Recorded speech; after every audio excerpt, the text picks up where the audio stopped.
actually that was quite a quick process for me. I heard about it only in the summer when there was like, I think like 3 weeks or 4 weeks left of the competition.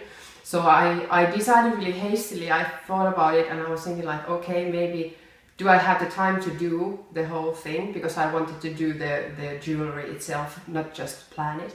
But then I just decided that okay, yeah, I'll try about this, and then I started the process on the go.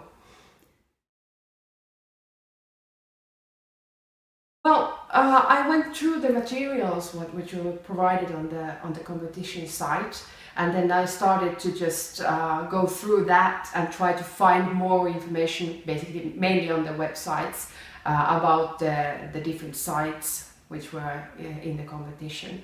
And then I tried to find something in common they have, and then I just decided, okay, there is for every site there is some kind of interesting detail about them, and that's something that actually started the process for me.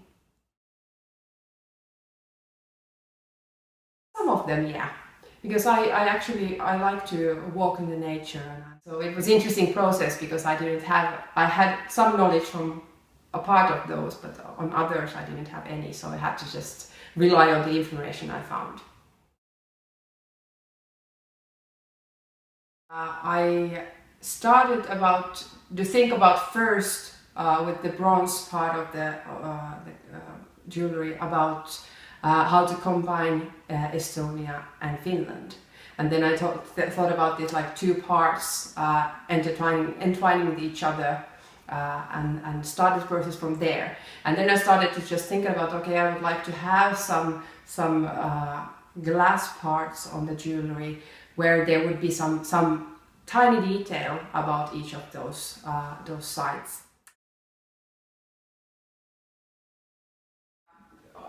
In my studio I have a lot of different things. It's like doing with the stuff with metal clay is interesting because you can actually buy some tools from very different places. You can probably go to the hardware store, you can go to the hobby store, and then you can go, for example, in the pharmacy to just get some kind of things that you could use actually for the process of making metal clay jewelry.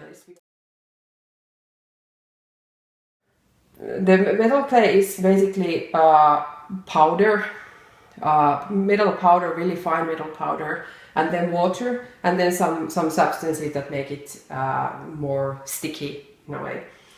It's not an easy process. Actually, the metal clay is interesting in that way that everything always, like, things can get broken, things can get wrong in the kiln, and something always happens. So it's kind of like a unique process. You have to just really rely on your capabilities and just like plan on the go.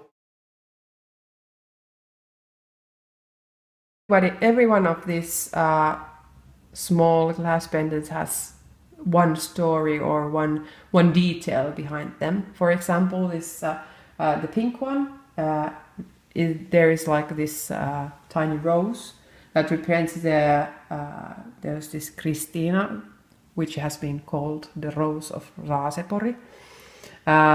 Then here, for example, you have the this kind of like a waterfall symbol that it represents the waterfalls of Kealajoa in Estonia.